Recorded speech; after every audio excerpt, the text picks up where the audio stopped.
नमस्कार दोस्तों, आज मैं आपको सुनाने जा रही हूँ। ससुराल आए पिता की बेइज्जती होते देख बेटी ने सास ससुर को सिखाया ऐसा सबक कि उनके होश गुम हो गए। मैं पायल, घर की छोटी बहू। अभी 6 महीने पहले ही मेरी शादी हुई है। मैं अच्छी पढ़ी लिखी हूँ।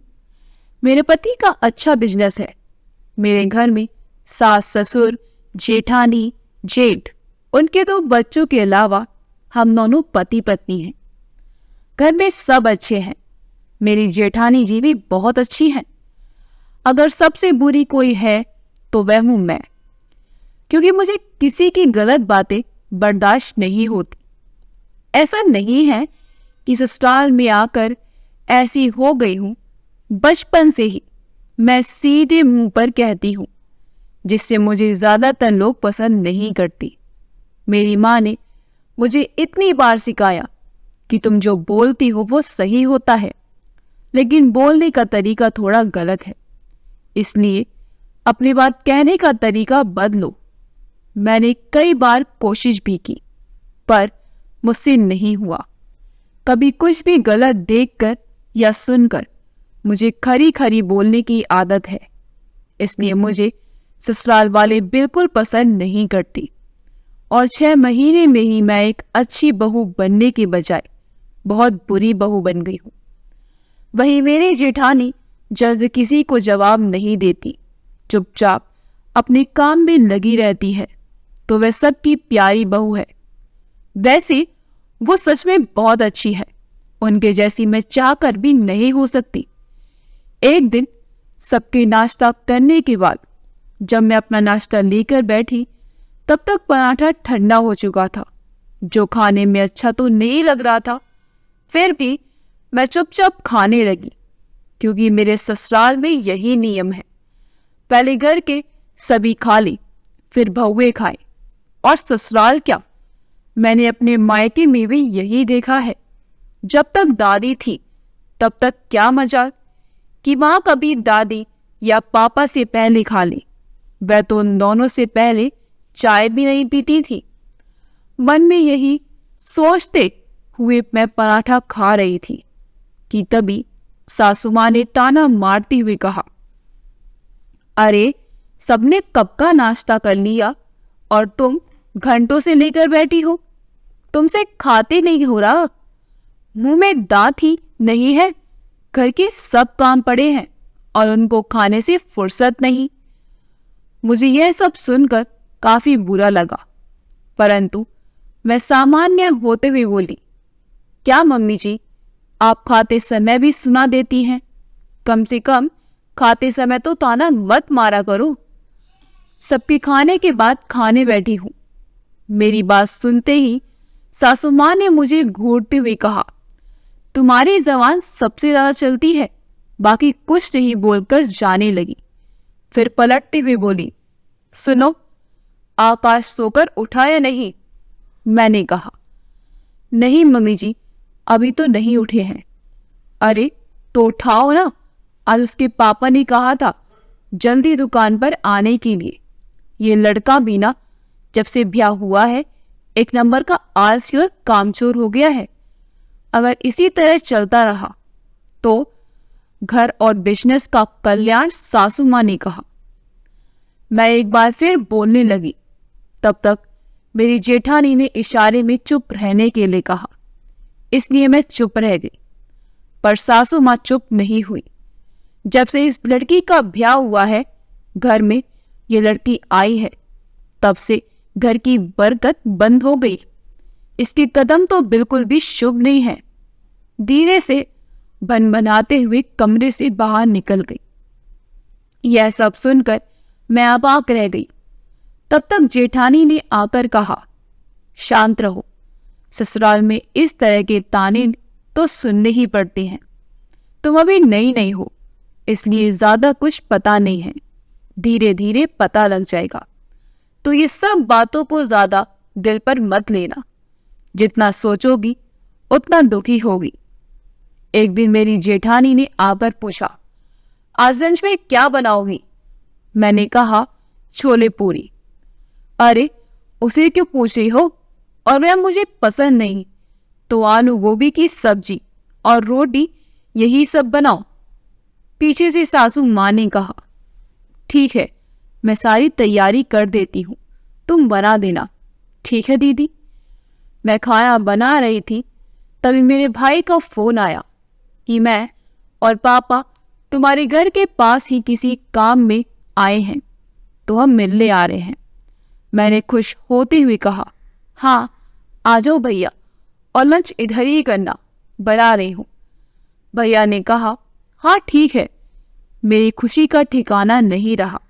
शादी के बाद पहली बार पापा घर आ रहे थे। मैं बहुत ज़्यादा उत्साहित हो रही थी। पापा और भैया के आने की बात मैंने सास और जेठानी को भी बताई तो खुश हुई, पर सास का मुंह लटक गया। शायद वह नहीं चाहती थी कि मेरे मायके वाले आए, पर मैंने कुछ नहीं कहा।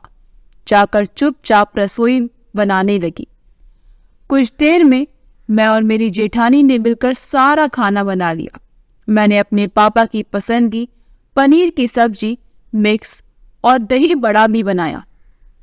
तब तक मेरे पतिदेव भी उठकर चाय मांगने लगे, तो मैंने कहा, आप इतना देर तक सोते हो और मम्मी मुझ पर नाराज होती हैं। जल्दी से दुकान चले जाओ, पापा जल्दी आने को बोलकर गए हैं।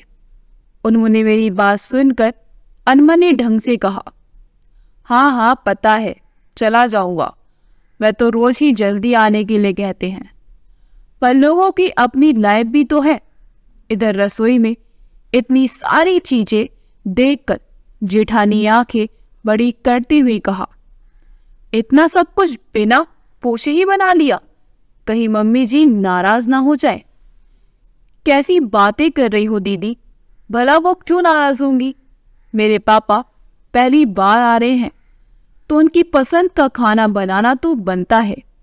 नहीं तो वो बोलेंगे, क्या बिटिया तुम ससुराल आकर अपने पापा की पसंद नापसंद ही भूल गई। मैंने कहा, हाँ तुम सही कह रही हो, पर मुझे थोड़ा डर लग रहा है कि मम्मी जी कहीं नाराज ना हो जाए। वह क्या है ना कि इतने सालों में मैंने कभी भी मम्मी से बिना पूछे खाना नहीं बनाया, और मेहमान के आने पर तो बिल्कुल ही नहीं। जेठानी बोली, अरे ठीक है ना दीदी, नाराज भी होंगी तो थोड़ा सुन लूंगी। वैसे भी मम्मी जी मुझे तो ज्यादातर नाराज ही रहती है। बोलकर मैं हंसने लगी, और साथ में जेठानी जी भी। हम दोनों बात कर ही रहे थे कि तभी सासू माँ रसोई में आई, यह देखने के लिए कि पापा के लिए मैंने क्या सब बनाया है। वह नजरें उठाकर दौड़ा दौड़ा कर सब कुछ देखने लगी। मैंने जो कुछ बनाया था वह सारी चीजों के लिए नाम बता दिए। सुनते ही सासू माँ ने कहा, सभी अपने ससुराल वालों के लिए इतना सब कुछ बनाती हो क्या? मम्मी जी लास्ट संडे को ही तो बनाया था, इतना सब कुछ रोज रोज थोड़ी ना बनाते हैं। रही बात पापा की, तो पहली बार आ रहे हैं, इसलिए कुछ तो मेरे ऐसे स्पेशल होना चाहिए। मेरी बातें सुनकर सासू माँ मुंह टेढ़ा कर खिसियाने सी मुस्कान लेकर चली गई। तय समय से पापा और भैया दोनों आ गए। तब तक सास ने ससुर जी को भी बता दिया कि समधी जी आ रहे हैं, तो वह भी घर आ गई। एक दूसरे के हाल चाल पूछने के बाद सबने एक साथ लंच किया। अब बातचीत का सिलसिला शुरू हुआ। तब मैं और जेठानी भी उठकर खाना खाने आ गई। तब मेरे पापा ने पूछा, समधी जी मेरी बेटी अच्छी से तो रहती है ना? उसके व्यवहार से खुश तो है ना आप? सबकी सेवा करती है कि नहीं? कोई शिकायत तो नहीं? पापा जी की बात सुनकर मैंने जेठानी से कहा, देखना दीदी, पापा जी का तो पता नहीं, लेकिन मम्मी जी जरूर कहेंगी। बाकी सब तो ठीक है, बस आपकी बेटी की जुबान की जरा तेज है। लेकिन यह क्या? पापा की बात पूरी होने से पहले ही ससुर जी ने जरा अकड़ते हुए कहा, वह सब बाद में करेंगे, पहले ये बताइए कि कैसे आना हुआ। जी यही पास में कुछ काम था तो हम दोनों बाप बेटे आए थे, तो सोचा बिटिया से और आप सबसे भी मिलते हुए चलूं। वैसे भी पायल की शादी के बाद मैं आया नहीं तो उसे मुझसे बहुत शिकायत थी कि पापा आप आते क्यों नहीं हैं। ससुर जी बोले, तो हमें खबर नहीं की कि आप आ रहे हैं। नहीं जी, मैंने दामाद जी को फोन किया था और बिटिया को भी पता था कि हम दोनों ने आने की बात। क्या उसने आपको बताया नहीं? पापा जी ने कहा। ससुर जी जरा सख्त होते हुए बोले, पहले ये बताएं कि ये घर किसका है, मेरा या आपकी बेटी या दामाद का? पापा जी बोले, आप कैसी बातें कर रहे हैं समधी जी, बेशक घर आपका है तो फिर मुझे बताकर आना चाहिए था, ये बेटी दामाद को। तब तो मैं सोचो कि आखिर आपकी बेटी ऐसी क्यों है। अरे जब बाप ही ऐसा हो तो बेटी तो ऐसी होगी ही ना। समझी जी क्या हो गया, और आप ये सब कैसी बातें कर रहे हैं? कहाँ की बात कहाँ लेकर जा रहे हैं? ठीक है, आपको अच्छा नहीं लगा तो अगली बार से मैं आपको बता कर आऊंगा, पर इस तरह बात मत करिए। वैसे क्या किया पायल ने? क्या क्या बताऊं, कोई एक बात हो तब ना। कोई संस्कार नहीं दिया है आपने, उत्तम संस्कारी हीन है आपकी बेटी। दोनों की बातें सुनकर मैं थाली छोड़कर उठ खड़ी हुई और बाहर आने लगी, पर मेरी जेठानी ने मेरा हाथ पकड़ रोक लिया और ना मैं सर हिला दिया कि नहीं तुम बाहर मत जाओ। बाहर तो नहीं गई, पर खाना बीच में ही छोड़ कमरे में आ गई जहां से उन दोनों की बातें साफ साफ सुनाई दे रही थी। ससुर जी अब भी बोल रहे थे। उनकी बातें सुनकर पापा भाई दोनों गंभीर हो गए।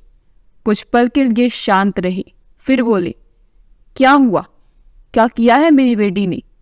आप क्यों इतना नाराज हो रहे हैं? क्या क्या बताऊं, कोई एक बात हो तब ना। सबसे पहले तो आपकी बेटी को किसी की भी लाज नहीं है, सबसे छोटी है, लेकिन घर में बड़ों से इस तरह बात करती है जैसे वह सबसे बड़ी हो। पति को नाम लेकर बुलाती है। समधी जी, आजकल तो सभी अपने पति का नाम लेकर ही बुलाते हैं। भला ये तो कोई नाराज होने वाली बात नहीं है। पापा जी की बात सुनकर ससुर जी ने तुरंत कहा, तो इसका मतलब आपकी पत्नी भी आपका नाम लेकर बुलाती है?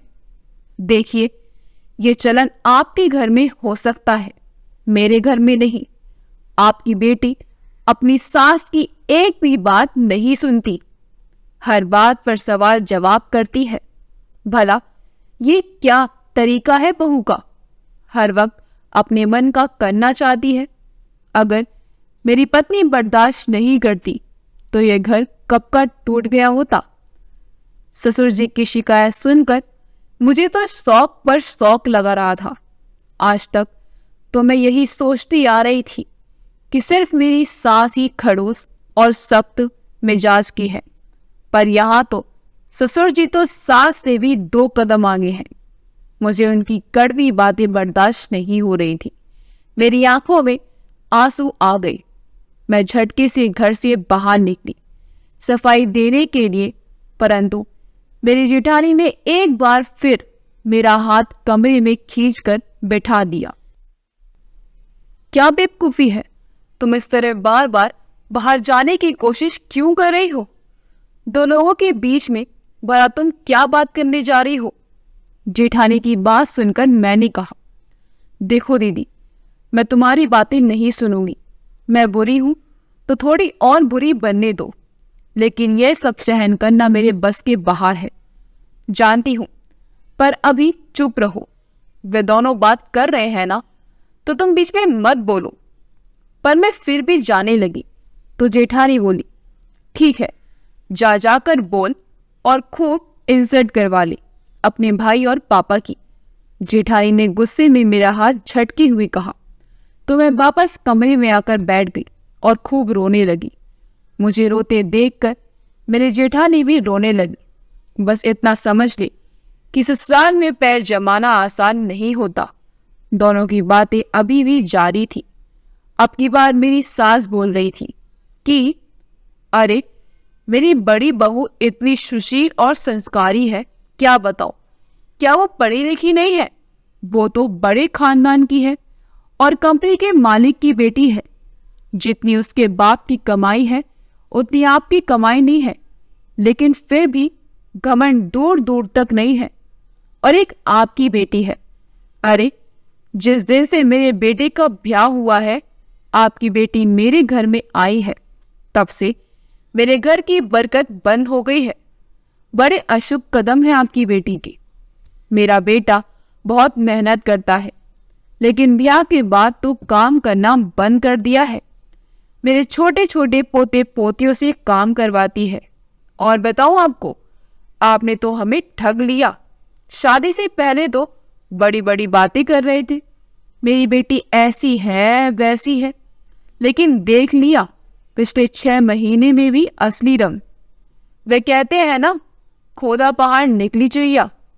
सास ससुर के मुंह से सारी बातें सुनकर मेरे पापा ने सिर झुका लिया। ठीक है, हमें जो कहना था वो कह दिया। अब आपको बिटिया से जो बात करनी है कर लीजिए, ससुर जी ने कहा। तो पापा ने मुझे आवाज लगाई, पायल बेटा, बाहर आना जरा। मैं तुरंत निकलकर पापा के पास आ गई। गुस्से में होने के कारण आंखें लाल हो चुकी थी, जिसे देख मैं सहम गई। बेटा, मैं क्या सुन रहा हूं? तुम्हारे सास ससुर क्या बोल रहे हैं तुम्हारे बारे में? ऐसा क्यों करती हो बेटा? मैंने, तुम्हारी माँ ने कितनी सिखाया समझाया, नहीं समझी बेटा। ये तुम्हारा ससुराल है, यहाँ हर एक कदम और एक बार सोच समझ कर उठाओ और बोलो। इतनी पढ़ी लिखी हो फिर भी इतनी समझ नहीं है। तू अपने माँ के दिए सारे संस्कार भूल गई। मैं तो सोच रहा था कि मेरी बेटियां अपने व्यवहार में ससुराल से सबका दिल जीत लेगी, मुझे गौरवान्वित कर देगी। लेकिन आज ये सब सुनकर बहुत दुख हो रहा है, बड़ी शर्मिंदगी हो रही है। पापा की बातें सुनकर मेरी नजरें झुक गई और सिसकियां निकल पड़ी। ठीक है बेटा, अभी तो तुमने जीवन की शुरुआत की है, तो थोड़ी बहुत गलतियां हो जाती हैं। चलो, अब तक जो कि गलतियां हुई हैं उसके लिए माफी मांग लो। आगे से कोशिश करना कि दोबारा ऐसी गलती ना हो। समझी जी, मैं दोनों से हाथ जोड़कर आग्रह करता हूँ, कृपया मेरी बच्ची का बचपन समझ उसे माफ कर दीजिए। आगे से फिर ऐसी गलती नहीं करेगी। मैं जानता हूँ जरा ये तुरंत मिजाजी है, पर दिल की साफ है। पापा की बातें सुनकर मेरे सास ससुर ने एक शब्द नहीं कहा, बस मुंह सिकोड़ कर गुस्से में मेरी ओर देखने लगी। पापा जी बोली, चलो बेटा, मेरे सामने ही माफी मांग लो। मैंने कहा, पापा पहले मेरी बात सुन लीजिए। आपकी बात, पापा ने गुस्से में कहा। तुम्हारी बातें क्या सुनूं बेटा, पहले मैंने जो कहा वह करो। चलो माफी मांगो अपने सास ससुर से। मैंने कहा, सॉरी पापा, मैं माफी नहीं मांगूंगी। देखा क्या बदतमीज लड़की है, अपने ससुराल में मेरी नाक कटा दी, फिर भी इसे अपनी गलती का एहसास नहीं। पापा ने अब की बार गुस्से में दांत पीसते हुए कहा। यह सुनकर मैंने कहा, पापा भला आपने एक तरह की बातें सुनकर कैसी फैसला सुना दिया।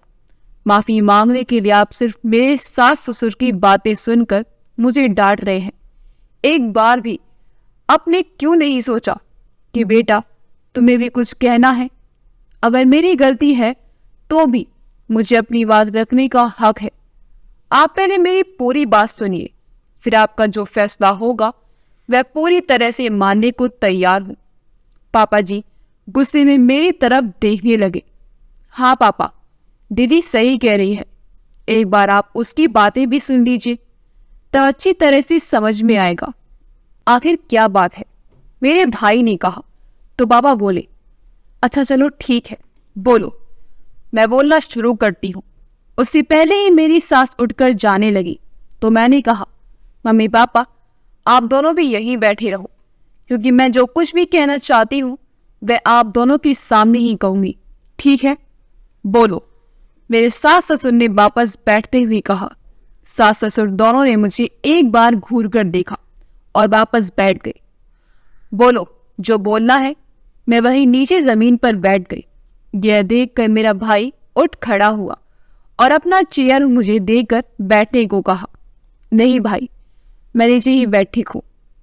मेरे ससुराल में यह नियम है कि जब घर के बड़े सोफा और चेयर पर बैठे हो तब हमें उनकी बराबरी में नहीं बल्कि नीचे जमीन पर बैठना है।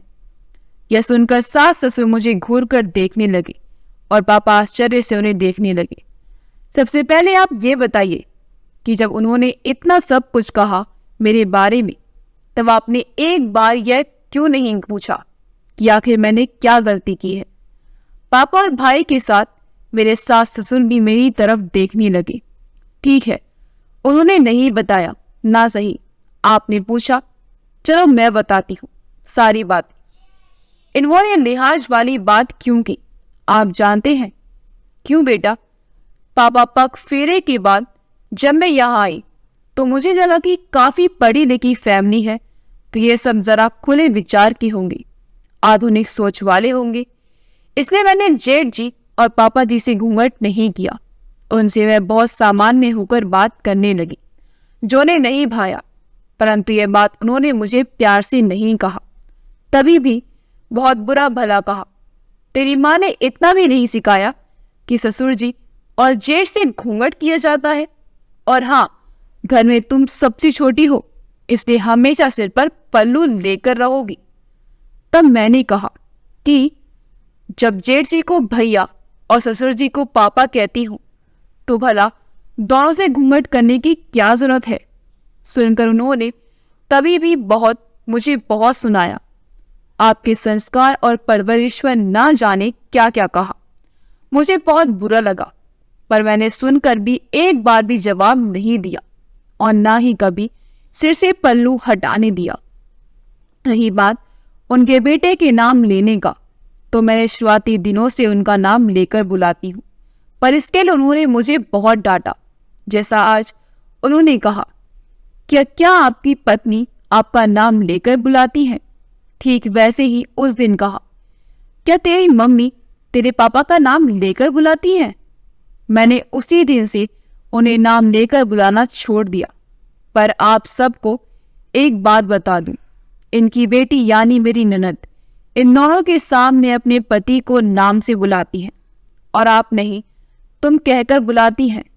तभी ये दोनों हंसते रहते हैं, कुछ नहीं बोलते। तो फिर क्या संस्कार और नियम कायदे सिर्फ बहू के लिए होते हैं? तुम क्या बोल रही हो बहू? मम्मी, मुझे बोलने दीजिए। आप जब बोल रही थी तब मैंने एक बार भी कुछ नहीं कहा, तब डिस्टर्ब नहीं किया, तो प्लीज मुझे भी अपनी बात कहने दीजिए, मुझे मत रोकिए। मेरी बात सुनकर सास मुंह बनाकर चुप हो गई। अब रही बात उनके बेटे के काम करने की, तो उनका यह कहना है कि शादी के बाद इनका बेटा कमजोर हो गया है, तो यह सरासर गलत है। बात यह है कि वह पहले से ही कामचोर है, सिर्फ कुछ घंटों के लिए दुकान पर जाते हैं, बाकी पूरा समय बाहर घूमना, दोस्तों के साथ पार्टी करना, देर रात को घर लौटना और सुबह देर तक सोना उनकी आदतों में पहले से ही है। जबरदस्ती उसका दोष मेरे ऊपर मर रहे हैं। अगर आपको मेरी बातों पर यकीन ना हो रहा हो तो उनका बेटा यहीं बैठा है, पूछ लीजिए। रही बात बरकत की, तो हो सकता है दुकान नहीं चलने की वजह इनका बेटा के ध्यान नहीं देना, मार्केट में हो रहे उतार चढ़ाव, लोगों का ऑनलाइन और मॉल से शॉपिंग करना, इन सब का भी असर तो होता है। तो उसके लिए मैं जिम्मेदार कैसी हो गई? मेरे कदम कैसे अशुभ हो गई? ये कहते ही कि आपने ठग लिया, पर असल में इन्होंने हमें ठग लिया। शादी से पहले हमें कहा गया था कि बिजनेस मेरे बेटे का है, बस सब वही देखते हैं, पर ऐसा कुछ नहीं है। एक नंबर के आलसी, लापरवाह, काम से जी चुराने वाला इंसान है इनका बेटा। अच्छा ठीक है, अब बस कर, चुप हो जाओ। समझ गया मैं, सिर्फ तुम्हारी गलती नहीं है। नहीं पापा, मैं चुप नहीं रहूंगी। आपको मेरी पूरी बात सुननी होगी, नहीं तो मैं ससुराल और मायके वाले दोनों ही नजर में बुरी बन जाऊंगी, दोषी ठहरा दी जाऊंगी। भाई ने कहा, हाँ पापा, दीदी को अपनी बातें कहने दीजिए। पापा, मैं आपसे इतना लड़ झगड़ कर बाहर पढ़ने गई, कितनी मुश्किलों से मैंने MBA की, परंतु यहाँ पर नौकरी नहीं करने के लिए मुझे कहा गया। मैंने तब भी एक बार भी जिद नहीं की। मैंने तो यही सोचा कि जीवन भर तो नौकरी करनी है, कुछ वक्त सबके साथ बिताना भी जरूरी है, तो फिर मैं कैसे घमंडी हूँ। ये अक्सर मुझे कहते हैं, तुझे अपनी पढ़ाई का बहुत घमंड है। रही बात बच्चों से काम कराने की, तो बस एक दिन मैंने खाते समय रोनी से पानी मांग लिया। इसके लिए भी उन्होंने बहुत सुनाया कि मैं कामचोर हूँ। फिर बच्चों को सिखा दिया कि आइंदा मेरा काम ना करे। उसके बाद मैंने बच्चों से कोई काम नहीं करवाया। पहली बार जब मैंने देखा कि मेरी जेठानी सबसे पीछे खाती है, मैं जानबूझकर इन सबके साथ अपने भी खाने की थाली लगा ली। जानते हैं, मेरे सास ससुर ने परोसी हुई थाली रखवा दी और कहने लगी कि हमारे घर में यह नियम नहीं है, तो तुम दोनों जेठानी देवरानी पीछे खाना। भला कोई ऐसा करता है क्या पापा? आप तो मुझे जानते हैं, मैं दादी के पुराने ख्यालात और दाखियानों सी सोच के लिए कितनी बार उलझ जाती थी, परंतु मैं यहाँ किसी से उलझी नहीं। पर हाँ, मैंने अपनी बातें जरूर रखी। आप इनसे पूछिए कि इनके घर के नियम कायदे मैंने अपनाए या नहीं। जिस चीज के लिए मना कर दिया, क्या मैंने उसे दोहराया? इनकी नजर में जब और जहां गलती हुई, हर बार माफी मांगी। फिर कैसे मैं घमंडी और संस्कारहीन हूं? कैसे मुझे किसी का लिहाज नहीं? फिर वही बातें दोहराना, मतलब उनके मन में मेरे लिए जो गुस्सा था, खुनस थी, वो आपकी बेइज्जती करके निकालनी थी। अब पापा की नाराजगी कम हो रही थी। वो मेरे सास ससुर से कुछ पूछने लगी। तब तक मैंने कहा, नहीं पापा, अभी रुकिए, मुझे और भी कुछ कहना है। इधर दरवाजे के कोने पर खड़ी मेरी जेठानी का रो रो कर बुरा हाल था। पता नहीं, शायद उन्हें पिछली बातें याद आ रही थी या कुछ और बात थी। जेठानी का रोना देखकर मुझे इतना समझ आ गया था कि शायद उनके साथ भी कुछ ऐसा ही हुआ है, या मुझसे भी कहीं ज्यादा, क्योंकि अक्सर बड़ी बहू से कुछ ज्यादा ही अपेक्षा है ससुराल वालों को। हाँ पापा, उन्होंने कहा, मेरी जेठानी बहुत संस्कारी है। तो हाँ, वह सच में संस्कारी है, पर यह संस्करण उनके माँ बाप के दिए हैं। इन्होंने तो सिर्फ सताया है। ये तुम क्या बोल रही हो? मैंने क्या सताया है बड़ी बहू? जरा बाहर निकलो, तुम ही बताओ, इन्हें कब क्या कहा, क्या सताया, जबरदस्ती की? यह हम लोगों के ऊपर झूठ मूठ का इल्जाम लगा रही है। वह क्या बोलेंगी? देखकर तो लगता नहीं है कि वह कभी मुंह भी खोलती। सताने का मतलब सिर्फ शारीरिक नहीं, मानसिक तौर पर भी होता है, जो कि आप सब ने बहुत किया है। मेरी बातें सुनकर सासू मां बौखला गई। अरे, तुझे यार 6 महीने हुए नहीं और तू सब जान गई है कि इसे हमने सताया। अब तू ज्यादा और गलत इल्जाम लगा रही है। मैं गलत इल्जाम लगा रही हूं? तो आप ही बताइए, क्या कभी उन्हें खोलकर जीने दिया, बोलने दीजिए, एहसास होने दिया कि तुम भी इसी घर के सदस्य हो? यह घर तुम्हारा भी है, तुम अपने हिसाब से रह सकती हो। आपको पता है पापा, किसी काम में देरी हो जाएगी या गलती हो जाएगी तो तुरंत कहती हैं कि तुम्हारा घर है, जो अच्छे से काम करो, अच्छी से संभालो। बाकी किसी अच्छे काम के लिए, कुछ कराने के लिए अपनी बेटी दामाद से राय लेते हैं। घर के किसी भी निर्णय में हम दोनों को नहीं, लेकिन अपनी बेटी दामाद को जरूर शामिल करते हैं, और अंत में होता भी वही है जो उनकी बेटी चाहती है।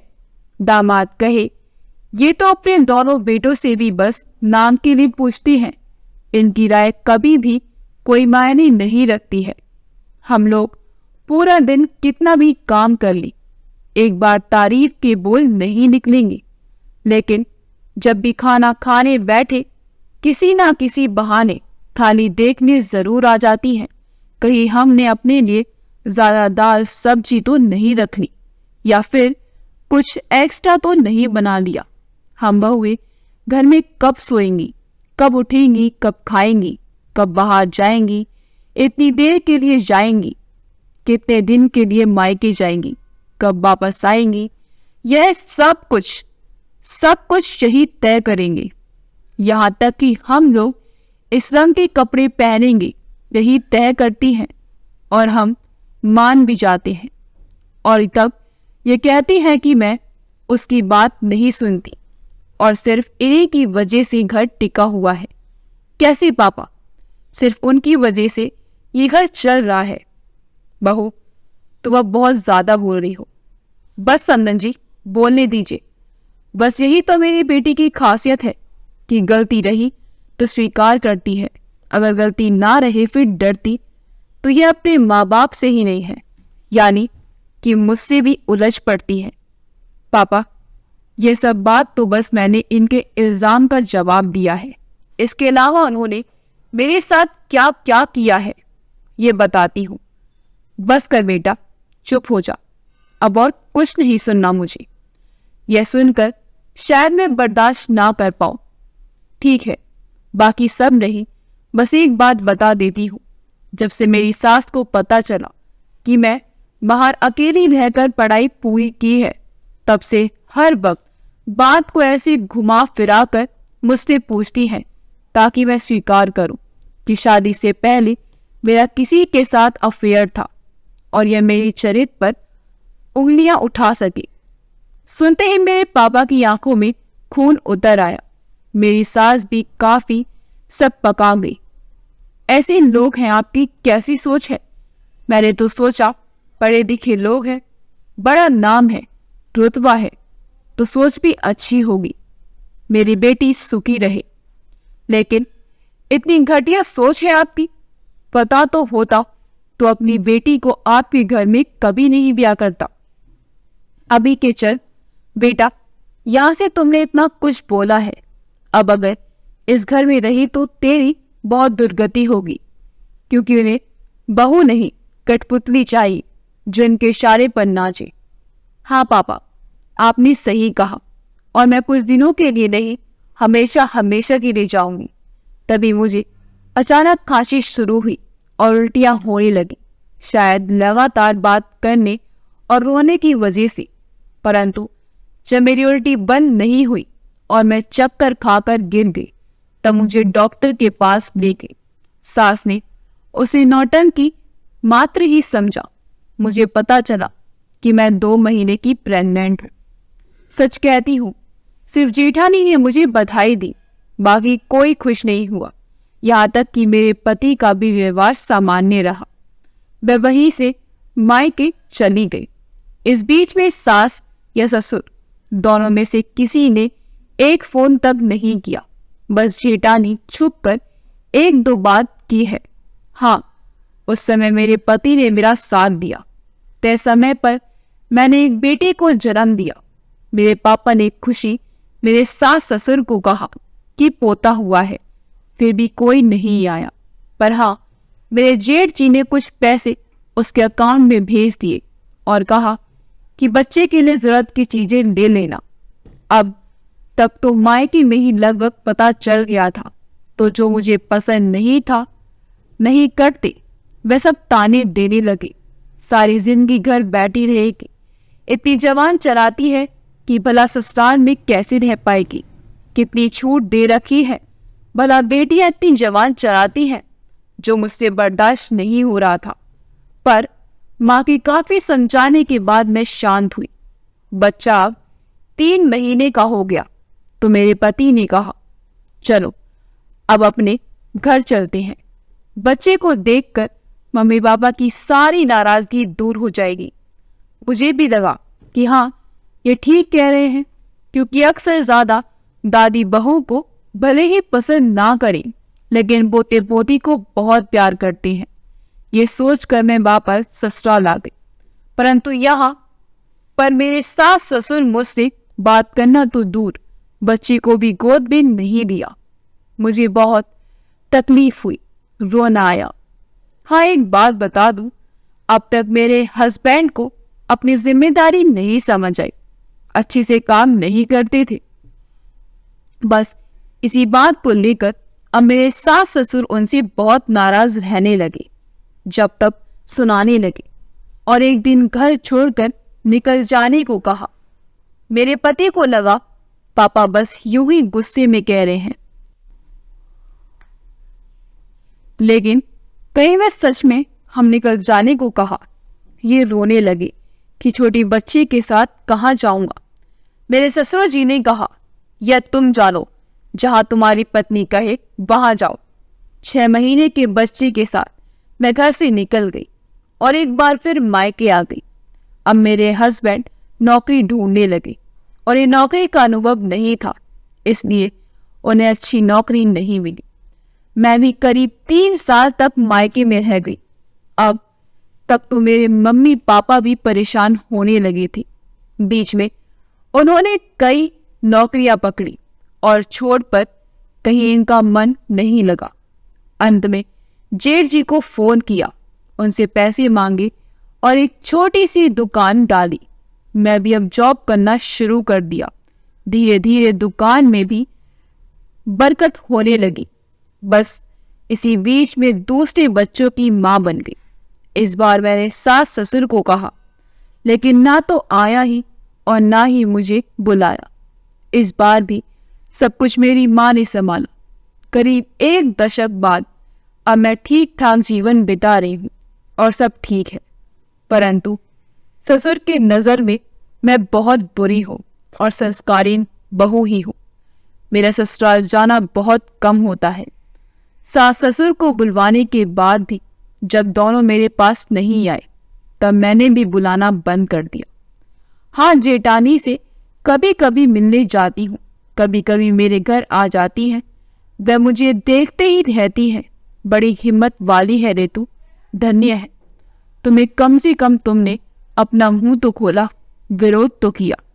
मुझ में तो इतनी हिम्मत नहीं है। एक दिन मैंने भी उनसे पूछ लिया, दीदी आप उस दिन इतना क्यों रो रही थी? उन्होंने ज्यादा कुछ नहीं कहा, बस इतना बताया कि जितना तुम्हारे साथ हुआ है उससे कई दुगना मेरे साथ हो चुका है। और तुम्हारे पापा को तो खाना भी खिलाया, मेरे पापा को तो खाना भी नहीं खाने दिया।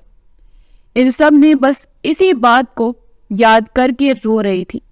तो फिर तुम क्यों इतनी संस्कारी बनी फिरी हो? क्यों नहीं छोड़ देती? क्यों सबकी इतनी सेवा कर रही हो? तब जेठानी ने कहा, देखो तुम्हारा कहना सही है, पर अब मैं सोचती हूं कि जब शुरू से नहीं कुछ कहा, मुंह नहीं खोला, तो अब बोलकर क्या मतलब है? वैसे भी जब तुमने जवाब दिया तो उसके बाद से तो दोनों काफी शांत हो गए हैं। अब मुझे अपने मन की करने की आजादी मिल चुकी है। बहुत धन्य हो तुम दीदी, बहुत बड़ा दिल है तुम्हारा। पर हाँ, इतना बड़ा दिल मेरा नहीं हो सकता। सुनकर वह हंसने लगी। अब मैं अपने परिवार में सुखी हूं, परंतु कभी पिछली बातें याद आती हैं तो मैं सोचने पर मजबूर हो जाती हूँ। मैं पढ़ी लिखी, इंडिपेंडेंट भी हो सकती थी, अपना स्टैंड लेना जानती थी, तब भी मेरे साथ इतना सब हुआ। उन बहुओं के साथ क्या होता होगा जो ज्यादा पढ़ी लिखी नहीं है, जो अपने लिए नहीं बोल पाती, विरोध नहीं कर पाती हैं, और हाँ, जिसके माँ बाप भी साथ नहीं खड़े होते हैं, वह कितना बर्दाश्त करती होंगी, कितना एडजस्ट करती होंगी, सोचकर ही परेशान हो जाती हूँ। अगर आपको हमारी कहानी अच्छी लगी हो तो हमारी वीडियो को लाइक करें, शेयर करें और हमारे चैनल योगी वॉइस को सब्सक्राइब कर दें। मिलते हैं अगली वीडियो में। आपका बहुत बहुत धन्यवाद।